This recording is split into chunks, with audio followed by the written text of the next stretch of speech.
मेवात के लोग इन दिनों बेहद परेशान हैं। उनकी परेशानी की वजह है हरियाणा के मेवात में बढ़ रहे बूचड़खानों की संख्या। बूचड़खानों पर रोक लगाने के लिए जिले के चर्चित समाजसेवी संगठन मेवात विकास सभा ने उपायुक्त धीरेन्द्र खडगटा को ज्ञापन सौंपा है। मेवात विकास सभा द्वारा दिए गए ज्ञापन में उन्होंने कहा है कि एक मेवात एक अमन पसंद क्षेत्र है जिसमें सर्व जाति समाज धर्म के लोग प्यार मोहब्बत से रहते आए हैं, लेकिन पिछले कुछ सालों से कुछ खुराफाती लोग किसी बहाने से मेवात में बदनामी फैलाना चाहते हैं। उसमें पशु तस्करी भी एक बड़ी वजह है, क्योंकि पहले भी पशुओं की तस्करी को लेकर क्षेत्र में तनाव बढ़ चुका है। मेवात क्षेत्र में खासकर फिरोजपुर झिरका विधानसभा क्षेत्र में किसी विशेष प्रभाव से दर्जन भर बूचड़खाने खोले गए हैं और कुछ अभी प्रस्तावित हैं, जिनकी प्रक्रिया पाइपलाइन में है। उन्होंने कहा है कि बूचड़खानों में लोग दूसरे पशुओं के साथ साथ गाय काटने का काम कर सकते हैं, जैसे पहले भी शिकायत मिलती रही है, और बदबू और जहरीली फिजा से लोगों की स्वास्थ्य के साथ भी गलत प्रभाव पड़ रहा है। मेवात विकास सभा ने कहा है कि हमें बूचड़खाने नहीं, शिक्षा की पहुंच, सुरक्षा की बहुत जरूरत है। हमें कत्ल खाने नहीं, अस्पताल यूनिवर्सिटी चाहिए। हमें स्लाटर हाउस नहीं, किसान और किसानी चाहिए। हमें अपने मेवात क्षेत्र में अमन शांति चाहिए। मेवात विकास सभा के अध्यक्ष अख्तर हुसैन चंदेनी, हरियाणा कर्मचारी चयन आयोग के पूर्व सदस्य सुरेंद्र पिंटू उचीना सहित मेवात विकास सभा से जुड़े लोगों ने जिले में लगातार बढ़ रहे स्लाटर हाउस की संख्या पर ऐतराज जताते हुए इन पर तत्काल प्रभाव से रोक लगाने की मांग की है। सोशल मीडिया पर भी बूचड़खानों पर रोक लगाने के लिए एक ट्रेंड चला हुआ है। कुल मिलाकर अब देखना यह है कि जिले में तेजी से बढ़ रहे बूचड़खानों पर जिला प्रशासन क्या एक्शन लेता है। आप देख रहे हैं नुह मेवात से लियाकत अली की रिपोर्ट। चैनल को जरूर सब्सक्राइब कर लीजिएगा। क्या नाम है जी आपका? अख्तर हुसैन। सर, आज किसके मार्फत किसको ज्ञापन भेजा जा रहा है और ज्ञापन में क्या है? असल में हम सोचने के लिए मजबूर हो गए। ज्ञापन आज तो हम ज्ञापन दे रहे हैं, कल को हम जो है ना भूख हड़ताल भी करेंगे और स्ट्राइक भी करेंगे, रोड जाम भी करेंगे। हम जीना भी चाहते हैं और अमन भी रखना चाहते हैं। अमन के लिए इन फैक्ट्रियों को बंद करना उतना ही जरूरी है जितना हम सोचते हैं। बगैर किसी बूचड़खाने के हम इतने बदनाम और ख़राब हुए पड़े। हाँ, बूचड़खाने के ऊपर तो हमारे ऊपर जो है 100 के 100% तोहमतें लगेंगी हर हालत में। असल तो हम 10 साल के मेहमान फिर जिएंगे ही नहीं, हमारी नस्लें ही जो है मरेंगी। इससे पानी भी इतना ख़राब हो जाएगा और हालात भी इतने ख़राब हो जाएंगे। हम हर हालत में जो है बूचड़खानों के खिलाफ हैं और रहेंगे। में चल रहे बूचड़खानों को बंद कराने के लिए अब आवाज इस इलाके से उठने लगी है, क्या कहना चाहेंगे आप?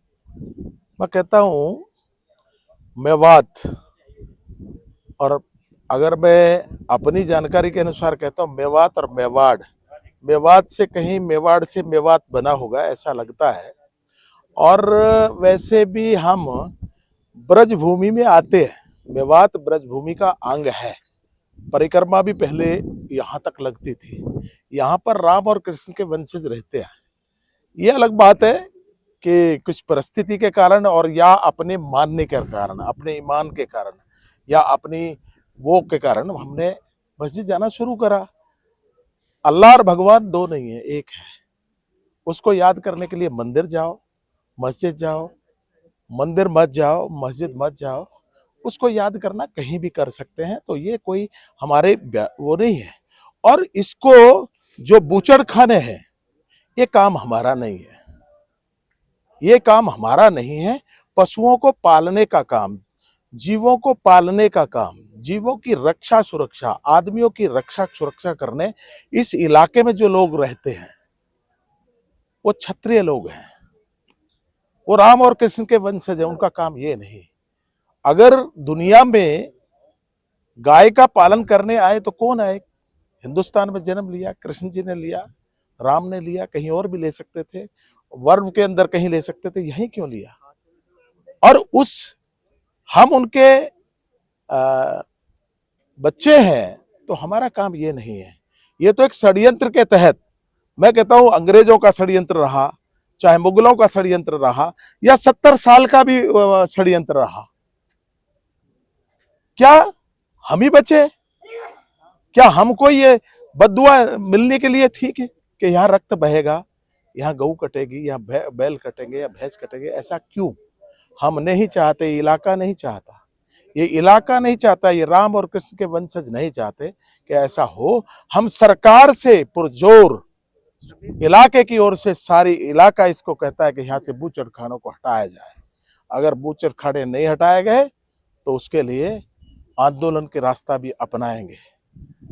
तो हम सरकार से, मुख्यमंत्री जी से निवेदन करते हैं, जल्दी से जल्दी इनको यहाँ से हटाओ। और ये तो होना ही नहीं चाहिए, भारत के अंदर पशु कटने नहीं चाहिए। और जिस तरह की क्रूरता के साथ होता है, हमने किसी का ठेका लिया है? कि किसी का पेट भरने का ठेका लिया है क्या? पेट भरने के लिए बहुत सी चीजें हमें कुदरत ने दी है, अल्लाह ने दी है, भगवान ने दी है, वो खाएं। सब्जी बहुत हैं, और चीजें हैं, प्रकृति के कितने अच्छे अच्छे फ्रूट्स के हैं, कितने कितने और चीजें हैं, वो खाएं ना।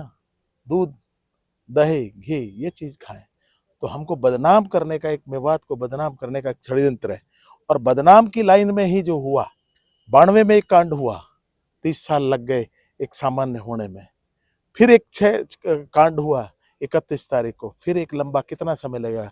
कब तक इस तरह से चलेगा? इस व्यवस्था को बदलना चाहिए। चंद लोग अपने फायदों के लिए इस तरह के षड्यंत्र कराते हैं जो नहीं होने चाहिए, और उनको भी समझ आनी चाहिए राजनीति 2 तरीके से होती है, एक जोड़ कर होती है, एक तोड़ कर होती है। जोड़ करके भी राजनीति की जा सकती है, तोड़ करके भी की जा सकती है। मैं उन राजनेताओं से भी कह देना चाहता हूँ कि जोड़कर राजनीति करिए, तो ये सबका भला हो जाएगा, इस इलाके का भला हो जाएगा, और इस इलाके को आगे बढ़ाएं, इस राष्ट्र को आगे बढ़ाएं। ये जगत गुरु था, जगत गुरु है, जगत गुरु रहेगा इसके लिए। और ये उधर चल दिया, अब जो इसमें कहते हैं बहती गंगा में हाथ धो लो, काम तो होगा, लेकिन जो रह जाएगा वो रह जाएगा, वो दुर्भाग्यशाली होगा। इस अभियान में आगे बढ़कर जितना आप भाग ले लेंगे उतना ही आपको पुण्य मिलेगा। जय हिंद, जय भारत। बूचड़ खानों को लेकर आवाज उठने लगी है, अब किस तरह से, क्या इनसे परेशानी है, क्या कहना चाहिए? देखिए, मेवात शांति, समरसता और सद्भाव की भूमि है। मेवात में हमेशा से सद्भाव रहा है, भाईचारा रहा है, और कभी भी मेवाती धर्म के ऊपर, दीन के ऊपर या जात पात के ऊपर नहीं लड़े। लेकिन अब जो घटनाएं हो रही हैं, मेवात है कितना बड़ा? अगर हरियाणा के मेवात की बात करें तो मुश्किल से 400 गांव हैं, 400, 450, 500 गांव लगा लीजिए। इसमें तकरीबन 3 दर्जन बूचड़ खानों के एनओसी दे दिए गए हैं, और लगभग जो हमें सूत्र से पता चला है 100 एप्लीकेशंस पाइपलाइन में है। अगर 400 गांव के बीच में 100-150 बूचड़ खाने खुल गए, एक बूचड़ खाने की बदबू 10 गांव को का जीना हराम किए, 100 गाँव ने बिगाड़े। तो 150 या 100 बूचड़ खाने क्या हालात करेंगे मेवात के, उसका अंदाजा लगाया जा सकता है। दूसरी बात यह है कि मेवात पहले ही गो तस्करी के लिए बदनाम है। सरकार के दबाव से, कुछ पुलिस प्रशासन की संजीदगी से, कुछ हमारे सोशल ऑर्गेनाइजेशन मेवात विकास सभा की सक्रियता से, कुछ सरपंचों ने भी इस चीज़ का बीड़ा उठाया, तो वो मामला तकरीबन 80% तक कम हो गया है। लेकिन अगर यहाँ बूचड़ खाने खुलते हैं तो आप तो उनको जीवन दान दे रहे हैं, आप तो उनको इनवाइट कर रहे हैं कि आइए और अपना काम कीजिए। तो इसलिए एक तो सामाजिक सद्भाव बिगड़ने की पूरी कोशिश है। दूसरे, मेवात का पानी पहले से ही दूषित है। अब पानी ही नहीं, आप हवा को भी दूषित करने की कोशिश कर रहे हैं, आप यहाँ की मिट्टी को भी दूषित करने की कोशिश कर रहे हैं। अभी मैंने नगीना के पास देखा है, जितनी भी गंदगी है पशुओं की, वो खुले में खेतों के ऊपर डाल रखी है, नहर के साथ साथ। उसकी बदबू कई कई गांवों तक, जिधर की हवा चलती है उसके साथ ही वो बदबू दूर तक जाती है। लोगों का जीना हराम है। मक्खियां गांव में इतनी हो गई हैं कि आप पानी पीना आपको दूभर हो जाता है। तो इसलिए मेवात में हम बूचड़ खानों को नहीं चलने देंगे, चाहे कुछ भी करना पड़े। सरकार से हम रिक्वेस्ट करते हैं, आज मेमोरेंडम भी देंगे और अगर फिर भी बात ना बनी तो फिर हम सड़कों पर आएंगे, प्रदर्शन करेंगे, धरना करेंगे और जो भी कुछ करना होगा, लेकिन बूचड़खानों को मेवात में नहीं चलने। बूचड़ खाने बंद होने को लेकर किसके मार्फत किसको ज्ञापन दिया जा रहा है?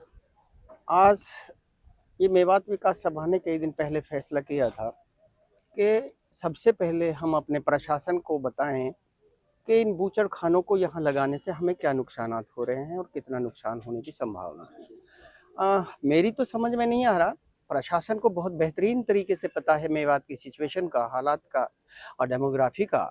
उसके बावजूद यहाँ बूचड़ खानों की बार इतनी परमिशन दी जा रही है और मैंने नोट किया करीब 12 यहाँ एक्टिंग पोजीशन में आज काम कर रहे हैं और 20 यो निर्माणाधीन पोजीशन में है। तो प्रयास यहाँ तो फिर इसको मेवात के नाम के साथ बूचड़ खाना ऐसा जोड़ दिया जाएगा जो कभी हट ही नहीं पाएगा। और जो बदनामी एक वो चंद 1-2% लोगों की वजह से, गौ तस्करी की वजह से मेवात पे हो रही थी, मेवात में वो बदनामी मेवात की हुई है, उसको तो बिल्कुल परमानेंट कर दिया जाएगा कि यही लोग हैं वो। तो हम इसका विरोध करते हैं और उस विरोध के लिए हमने ये मिलने का आज प्रयास है हमारा। डीसी साहब से मिलेंगे, मेमोरेंडम में उनको। मेवात एक शुद्ध वातावरण वाला क्षेत्र है, यहाँ पर जो है फॉग वगैरह, स्मॉग वगैरह कुछ ऐसी चीज़ें नहीं है। अब इन फैक्ट्रियों से किस तरह से दूषित हो रहा है? दरअसल यहाँ जो इनका कचरा निकलता है उससे और जो स्मेल पशुओं की जो गंद निकलती है उससे जो चारों तरफ बदबू फैल रही है, एक तो ये बहुत बड़ा कारण है कि वो सराउंडिंग के जितने गांव है, जिधर की हवा का रुख होता है उधर को हम गंद पहुंचती है, बदबू पहुंचती है, लोगों का जीना हराम। हम गए गाँव में तो पता चला कि हाँ जीना हराम है भाई, रात को सोना हराम है यहाँ। और फिर दूसरी बात एक और है, कुछ डिबोरिंग किया है इन्होंने, उस गंद को अंदर डाल रहे हैं जमीन में, उससे पैदा तो अल्टरनेटली खाना हम नहीं है ना, जो जमीन से पैदा होगा वो खाना तो पूरे मेवातियों ने, जहाँ भी हम सप्लाई करेंगे हिंदुस्तानियों ने ही तो खाना है। तो वो उस खाने में भी वो जम्स और वो जो जैसे हम यूरिया से जो हमें इफेक्ट कर रहा वो ये भी इफेक्ट करेगा हमें। ये हमें जो कैंसर, पहले ही कैंसर और टीबी के यहाँ बहुत ज़्यादा मरीज हैं और इससे बहुत ज़्यादा बढ़ जाएगा। यहाँ हेल्थ के हिसाब से बहुत ख़राब माहौल यहाँ बन जाएगा। हम उसका विरोध करते हैं और सभा का ये फैसला है कि प्रशासन को आगाह करें, फिर सरकार को भी आगाह करेंगे, वहाँ मिलना भी होगा मिलेंगे और फिर जो ज़रूरत होगी, जैसी ज़रूरत होगी संगठित सड़क पे भी आए।